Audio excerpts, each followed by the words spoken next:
Hello everyone, welcome back to RR Corporates Greenhouse Gases Emission Intensity Target Rules 2025. These are the new rules issued by Ministry of Environment, Forest and Climate Change on 8th October 2025, which set sector-wise GHG emission intensity targets for industries and operationalize the compliance mechanism of a Carbon Credit Trading Scheme CCTS 2023. So now we'll discuss on the objects. Why these rules introduced?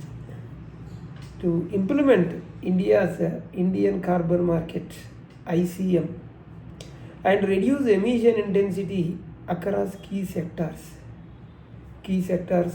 and encourage industries to adopt cleaner technologies and create a transparent market-driven carbon credit ecosystem that I will explain. Which entities are covered under these rules? These rules apply to obligated entities, which is notified under Carbon Credit Trading Scheme 2023. So the schedule to the rules specifies emission intensity targets for sector-wise. Example like aluminium, cement, chlor-alkali, pulp and paper. It is given in the schedule. Each entity must meet the tons of CO2 equivalent per unit output target identified for its sector. So what are the key responsibilities of an obligated entity?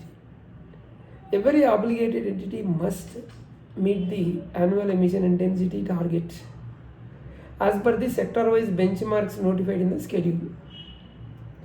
Then register on the ICM portal to undertake emissions reporting, trading and compliance activities, and submit documents as per the CCTS procedure, including monitoring, reporting, verification documents, that is MRV, and surrender carbon credit certificates.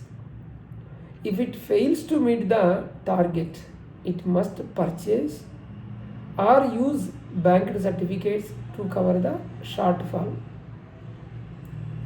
So how is this emission shortfall or overachievement calculated? I will explain you the calculation. BEE will calculate credits based on the formula. The formula is credits issued is equal to when emissions are lower than the target.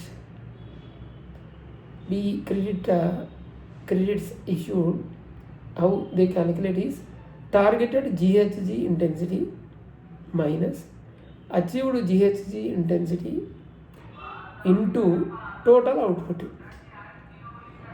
Similarly, credits to be purchased when emissions exceeds the target.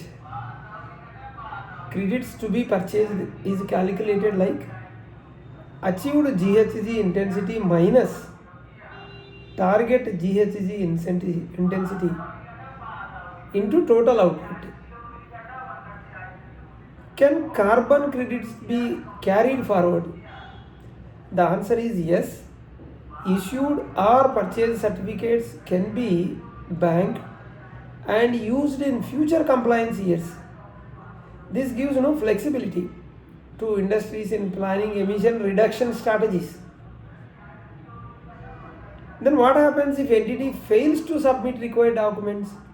Even if documents are not submitted, the authority will still compute the shortfall, determine the number of credits to be purchased, and proceed with compliance enforcement. So non-submission does not delay or negate the compliance obligation. Who issues carbon credit certificates? The Bureau of Energy Efficiency, that is BEE, is the nodal agency, is responsible for issuing credits for overperformance, determining credits required for shortfall, calculating average carbon credit price for EC purposes. Another question, what is the environmental compensation, that is EC, environmental compensation? EC is a monetary penalty imposed by CPCB for non-compliance. EC is equal to twice the average price of carbon credit certificates traded during the compliance year. Here the key conditions: CPCB must give the entity a reasonable opportunity of being heard. EC must be paid within 90 days. Delay attracts penalties under the Environmental Protection Act 1986. Now the question: who determines the average carbon credit price?